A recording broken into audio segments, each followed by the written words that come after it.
We're here with our North Dakota House Minority Leader, Representative Boschee. So we're very happy that he is here. He was very instrumental in helping us get SCR 4014 introduced into this legislative session. I think maybe to start, can you talk about that and how you got involved, because you're way on the other side of the state. Yeah. Well, first, thanks for having me. It's good to visit with you and your supporters and visit a little bit more about the legislative process and how an important thing like a resolution such as this can play in continued advocacy in keeping the wild horses and the longhorn cattle as part of our park and our part of our history and recreation. Um, so yeah, in all honesty, I have never seen the horses. I can't wait to get there this summer to see the horses. But this is something, I heard from a number of people at the beginning of session, started emailing us legislators, including some people I know from back in Fargo, in, advocating for making sure that the state of North Dakota does what it can to keep the horses. And I knew that unfortunately there was very little we could do since it was part of the National Park Service, but there are things that we can do to help advocate on behalf of North Dakotans. And my first legislative is either my first legislative session in 2013 or my second one in 2015. There was a great conversation going on about the Nakota horses in North Dakota. And I served on the House Agriculture Committee at that time. And I remember the thousands of emails that we received from people all over the world advocating for the Nakota horses. And I knew that if we didn't have a way to streamline some advocacy into a process, that might be a repeat and it might turn legislators off, especially those that don't understand how important these horses are to not just North Dakotans, but people, again, from all over the world who have very fond memories of seeing the horses that bring multi-generations of family. The stories I've heard are just profound. With these emails, somehow I don't remember, Chris, how exactly you and I got connected, if it was through Brigitte or someone else, but we got connected and I said, well, why don't we try this resolution process? And so I had reached out to some colleagues, specifically in the Senate, and then some House colleagues who represent Western North Dakota and said, I think this is what we should do. I'm willing to help put the legwork in and help make sure it can be successful. The great thing was there was no hard sell to anybody in the legislature in terms of needing to support keeping the horses. I think especially our Western area legislators, many of them have personal impacts, but also know the importance to the park, to our state, especially as we look at continuing to invest in Western North Dakota as a tourism attraction with the Teddy Roosevelt National Park, National Library and Museum. And so, yeah, we got the resolution process started. And I can say because of the advocacy of so many people, I recognize some names on here already on the screen, but we have now, the governor is on board. Two of our three congressional delegates, or our two senators, I should say, are on board. And I think there's been some very good discussions between Senator Hoeven specifically and the National Park Service to make sure that we figure out how can North Dakota be a partner. Well, we certainly don't have jurisdiction over the horses. What the governor has offered and some other ideas have come up is how can our equine studies program through NDSU or our range management program through other universities and colleges, how can we partner to help the park maintain these horses and keep them as the jewel that they are for our state? Okay. Well, thank you. I think that people from the outside looking in think this was an easy process. And I know that I was like biting my nails a lot. And I know that we talked a lot. It was like kind of up and down. This person's going to sponsor it. No, now this one is, this one isn't. Maybe you will, maybe you'll co-sponsor it. So it wasn't an easy process. I think it was easy to get everybody involved. But I think maybe one thing, because I'm sure there's some people on the call who aren't from North Dakota. If, for example, I'm from Chicago, so our legislative session runs a lot differently than other legislative sessions. Do you want to talk about that for a minute, just so people understand? I think that this came in right as, and I try to explain this to people as best I can. I think that all of you had your agenda for what you were going to be looking at in this session, and this kind of threw a wrench in a sense where it was like, well, now we have this. But it came at the right time because it was just as you guys were getting ready to go into session.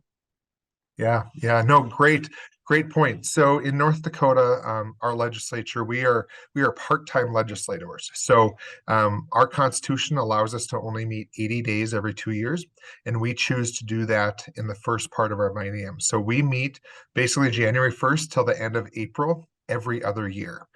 So we're right now on April 7th.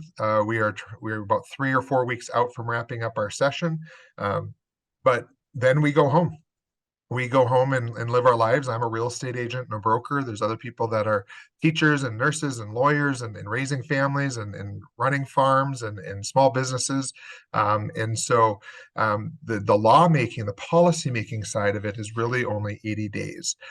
When we aren't in Bismarck in session, the other year and a half until we come back again in a year and a half, we are on what we call study committees. And so someone might be on an education committee or a healthcare committee or an agriculture committee where we're studying specific issues that are occurring, or maybe we didn't have enough information when legislation was proposed this session that we can study to be better prepared for next session.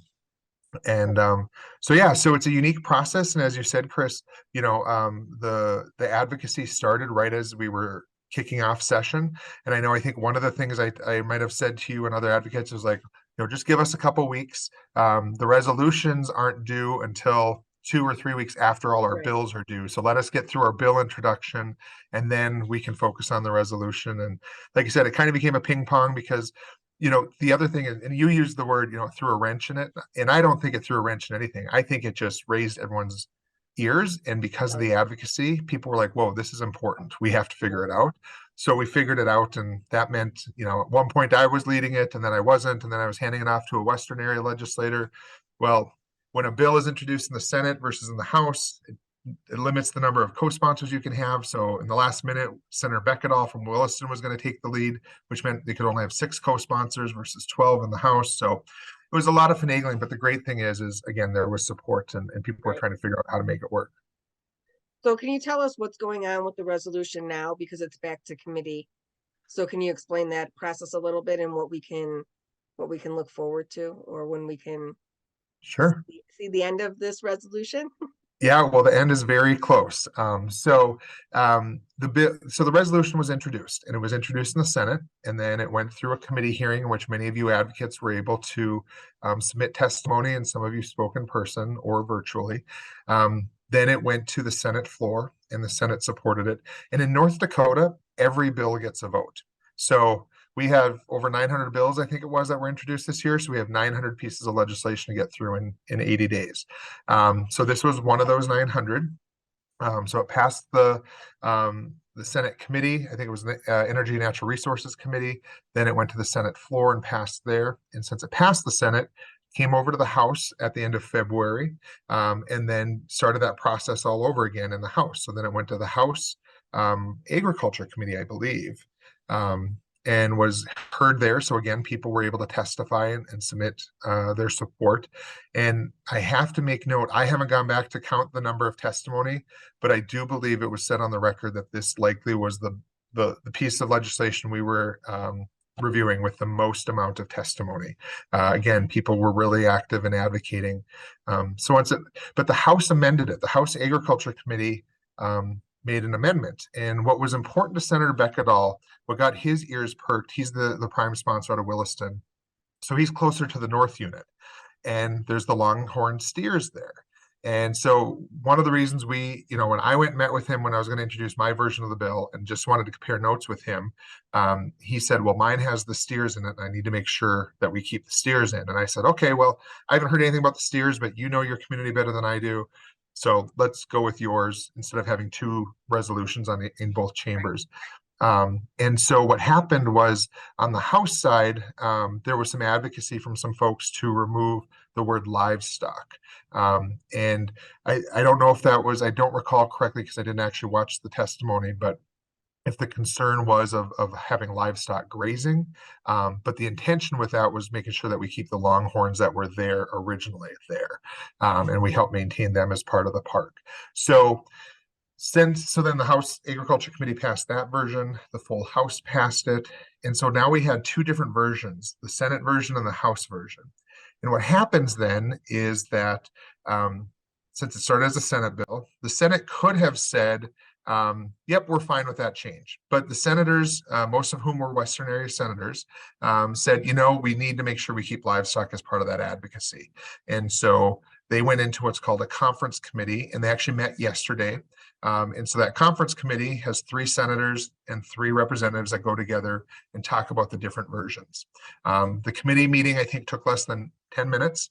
The House proceeded, so gave up on their amendment and said, we'll pass the Senate version. Okay, So the House will vote on it one more time because we haven't voted on the Senate version of it yet. But again, we don't have any concerns about it. So it'll come up probably next week sometime for a okay, second vote in the House. And so then, since it's a resolution, it does not go to the governor's desk to be signed. It is a statement from the legislative body saying this is what we support and this is how we want you to advocate. So it'll go to the governor's office. It'll go to the Secretary of State's office. It'll also go to our congressional delegates' offices. It'll go to the National Park Service office, and I think 1 or 2 other federal offices. Now, many people will say, well, it's just a resolution. And yeah, that certainly could be said. It's just us as North Dakota, wagging our finger at the federal government, telling them what we think. right, But what this process has done, and I think the beautiful part about it is not only focus everyone's advocacy into a process, but also now we've seen how the governor has gotten more engaged. Senator Hovind's gotten more engaged. And Chris, I'm excited because in about 3 weeks, you get to go to DC. right, And be a part of a conference. So hopefully we'll be able to get you in front of our congressional delegates there. And so it just it helps build that momentum and understand that this is how not only North Dakotans, but people all over the world feel. right. So do you think that this resolution, do you think that when Congressman Armstrong gets this, it might hopefully change his mind? It could. I think the power is, again, now more local legislators are aware of it. And so people who he is close to, I think that's the next task, is especially having his colleagues in the majority party from Western North Dakota have a conversation with him alongside with you all. Right. I'm not sure. Do you know what his opposition is or He where just he came out stands on one? early. He came out early in support of the park, saying he trusted them to, do their process and do what was right. I mean, and I think that we all understand it's a huge undertaking. I mean, they're managing more than just horses in the park, and we all understand that. Yeah. Um, and then I think another thing that would be interesting to talk about is you were on a call with Governor Burgum, Senator Hoven, National Park Service Director Sams. Can you talk about that a little bit and how that went and how receptive you think the Park Service was to the governor's offer?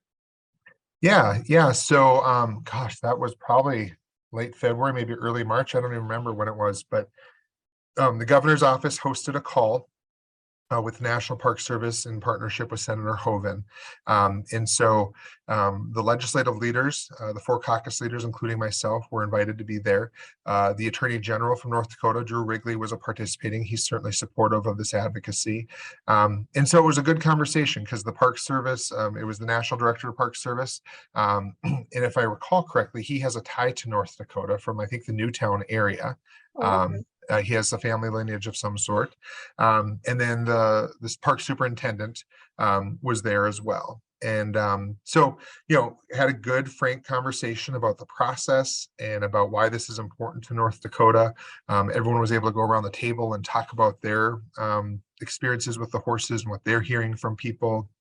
And of course, the Park Service stood by, we have this process and we have to follow this process. So we're going to follow that process. But I think what was good about that was, both Governor Burgum and Senator Hoven were very diplomatic in their response to the Park Service, but we're very much about, we want to be a partner and we need to find a solution to this. And that solution is not removing the horses. And so, we were feeling good about that, knowing that Senator Hoven served on a key committee, but it's my understanding he's no longer on that Great. subcommittee anymore, but is certainly familiar with the Park Service and those folks. But that shouldn't change his stance, I don't think, correct? Correct. No, no. I just, some different levels of influence when you sit on a committee with someone's Right, budget. right, So right. Do you think that, I know that I was talking to one of our local senators here, And he said, and I know that you talk to the governor often too, the governor's been asking him like, hey, have you heard anything new? Is there Oh, anything different? So I think that that kind of speaks to, we know that the park is going through with their process, like they said. They're supposed to be back in the spring or summer with a draft environmental assessment. Do you think that they're taking what the governor said into consideration?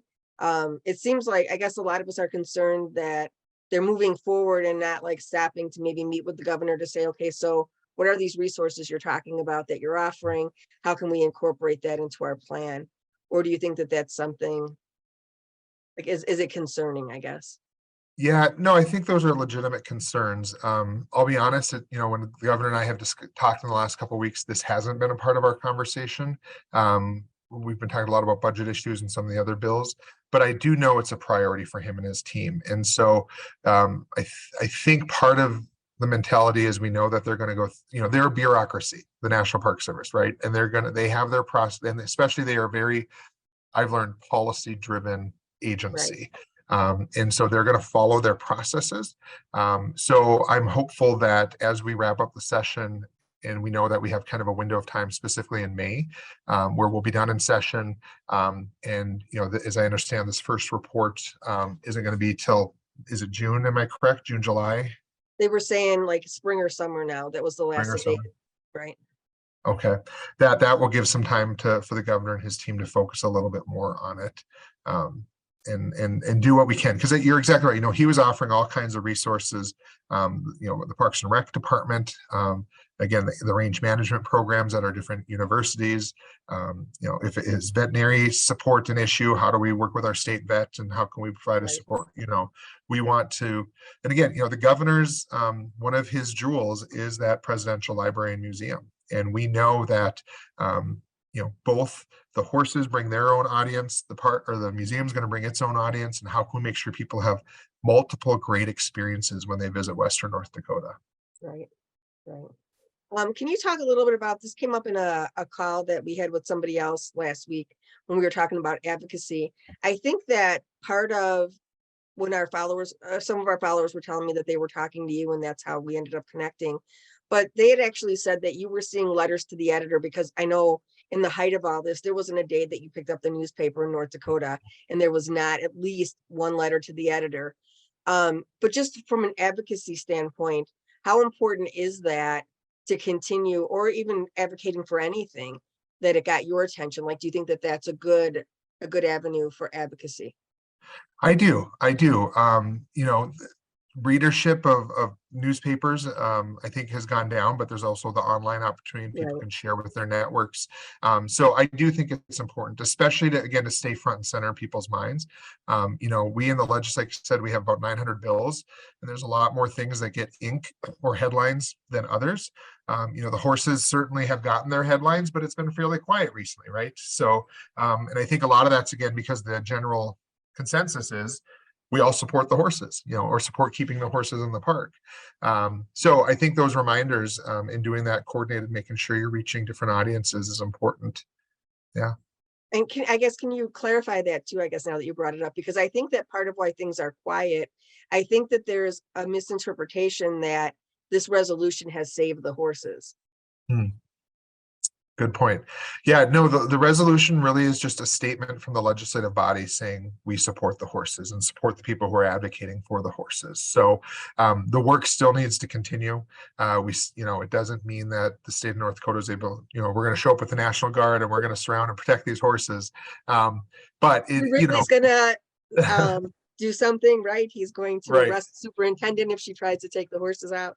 right, So no, right, none of that's going to happen. This is, like you said, just an ask from the state of North Dakota. correct. And that's really all that we can do. That's all that you guys can do is at a state level. Correct. Beyond deploy resource, again, if we establish partnerships that need to be formalized or whatnot, then it's, is it dollars? Is it personnel? Is it, infrastructure, things like that. And I think all of that was on the table with the governor's offer. I think pretty much any of the resources we have within the state of North Dakota. Correct. Right. Yeah, there's a significant conversation happening, and I haven't followed it because it was in the House the first half, but just we know that I forget which unit it is, but there's one of the units that isn't maintained by the Park Service in the winter. And So the governor has offered up that the Department of Transportation will help maintain that. So people have access. We understand that the federal government may not be putting resources into the park. So how can we be a partner and sign MOUs?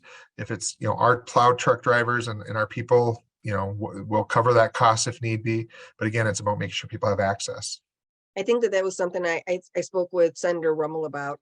And it was for them to plow through the park in the wintertime, because if it snows on the weekend, then the road is closed. And he said it's just ridiculous that we have the resources to do that. The plow's going down Right. that way anyway. So how do we make that work? So yeah, that's a good point too, and also shows that the state is willing to work with the park in whatever capacity.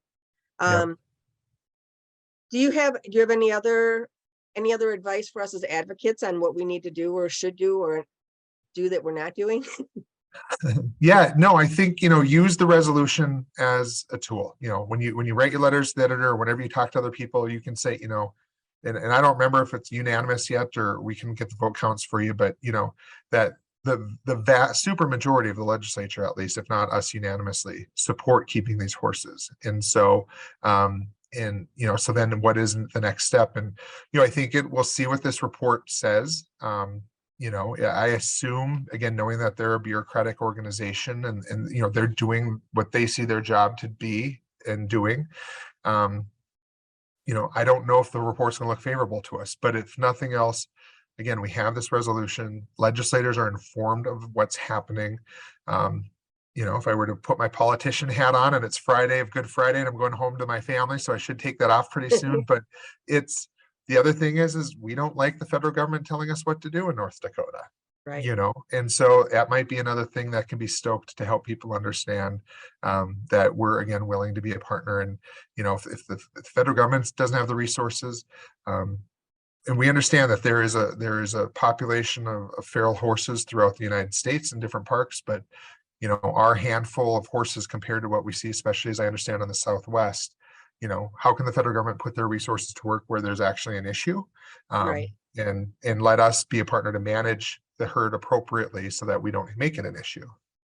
So do you think then, so once the draft EA comes out, then that's when we may hear more from the governor, or that's when maybe some conversation might happen between the governor and the superintendent? I would think so, because, again, bureaucrat to bureaucrat, they're going to see what's on the table. What is the Park Service saying? And then how do we counterpoint that, or what do we need to do to change their ideas? Because if I understand correctly, and I look to you, Chris, as the expert in some of these processes, but they made that report generally will come out with 3 or 4 options, not necessarily they're choosing something, right? So their choice and what they stated in December was they wanted to eliminate the herd of horses. Then Okay. they have to look at a no action alternative, which is the 1978 environmental assessment that they're currently being managed under, that says 35 to 60 horses. And then there was another option they threw in that was just pretty much like get rid of the horses quicker. And then what they're supposed to do is look at the comments that were given through January 31st, and then take other reasonable alternatives into consideration, and then start the environmental assessment process. So we don't know what else they're considering, and we won't know until they come out with the draft EA. Okay. But I mean, our thought as advocates is that they're going to try to support what they want to do. Right. And I think that I think we all know that. And even I'm sure this legislative session shows you that, like, there's arguments always for and against, and you can always find the data that you need to support what you're trying to do. So we're hoping that that's not what's going to happen. Right. So, Right. Yeah. so I don't know if you have anything to add about the process or the resolution, or No, I'm happy to, if there's questions folks have or anything else you want to discuss, I'm happy to does spend a anybody little have any time. questions? I know that you answered things, I think, pretty well, and I really appreciate you being here, because I think there's been a lot of confusion. Like the state of North Dakota saved the horses and we're all good. Or people have asked me, are we still doing that? I'm like, yes, we're still doing that. Yep. It's not Yep. over yet. So It's not over. Yeah. Yeah. And that's what I think, in any form of advocacy, it's until, you just got to keep the drum beat. I know it can be hard at times, but That's where I think the power in organizing and finding more supporters. How do you find more people to, and that's what you all as advocates have done. You found 141 legislators in North Dakota, one of which who has never seen these horses before, right? But looks forward to seeing them this summer when I travel out west. When you come out west, make sure you stop and see us, and I will take you personally to see the horses. So I'm going to call you, Chris. You're going to be my first call. So, 'cause I know you're going to know where the good spots are. and So, I think you can also speak to how many other pieces of legislation have you seen this session where it's been pretty much unanimously voted on in favor of without so much arguing back and forth. I think that this is pretty unique in that sense too. it is, yeah, because again, it was kind of there wasn't a lot of resistance at the beginning, and then people, I mean, again, everyone was reading in their paper. There's letters to the editor. I think there was people in our own districts that were reaching out about how important these horses are. I received a phone call from my aunt in Fargo who has a friend who said, are you related? Aren't you related to Josh? He's working on something, he's saving the horses. And, so I had to be like, well, I'm not saving the horses. I'm trying to help. But, Right. so it's, I think that power in those little ways. So, keep doing the good work. I got excited about how, again, our governor's relationship with our tribal nations that share boundaries within North Dakota. He was able to connect with Chairman Fox specifically from Mandan Hidatsa Rickará Nation, and they sent a letter and are being supporters, and then their tribal nations. And so, there's opportunities. They'll have a government-to-government summit this summer in June in Bismarck. So that may be an opportunity to connect with the different tribal chairs and tribal councils about the issue and how do we work with the park. And so. Okay. Does anybody else have any questions? I don't see anything coming through. Like I said, I think that you explained everything very well, and I truly appreciate all your support. I appreciate you advocating with us, and I consider you a friend. We've talked so much. I feel like, definitely I'll be sending you a Christmas card next year. You'll be on my list. So, Great. in the summary of it all, doesn't Deb Haaland have to agree to the wild horses? It's a worry because she hasn't supported them. So the Secretary of the Interior, Deb Haaland, I think that Yeah, that goes into a whole nother federal hierarchy, correct?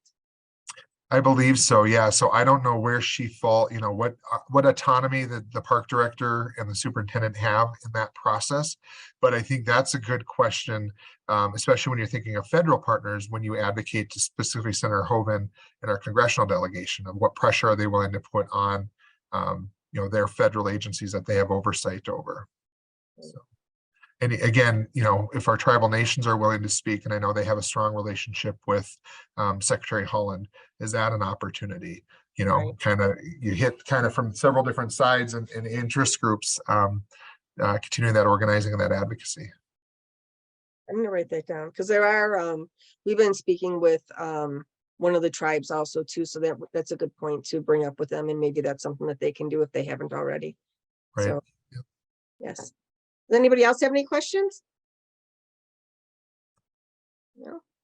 Well, you have a wonderful holiday. Thank you so much for stopping and talking to us and for clarifying a lot of things, and really for all of your help, because you were instrumental. There were times, like I said, that I was like, it's going to happen. It's not going to happen. And you were like, no, we're going to do it. And I think that this one's going to do it, or that one's going to do it, or send this to me and we'll work it out. So I really appreciate all your help and answering all my questions too, and everyone's questions here today. So. Yeah, well, thanks for the opportunity and thanks for educating me through the process of understanding, the role these horses play and what they mean to so many of you all on here and those that aren't on the call right now. But you guys have a fantastic leader in Chris, and she's been a tireless advocate. I thought I was quick to respond to messages, but it's like she lives on her Facebook Messenger. She's responding every time, all the time. So I look forward to continuing to work with you, Chris, and the other advocates, and we'll work hard to get this across the finish line until we make sure the horses stay. Thank you. Yeah. Thanks you all. Thank you.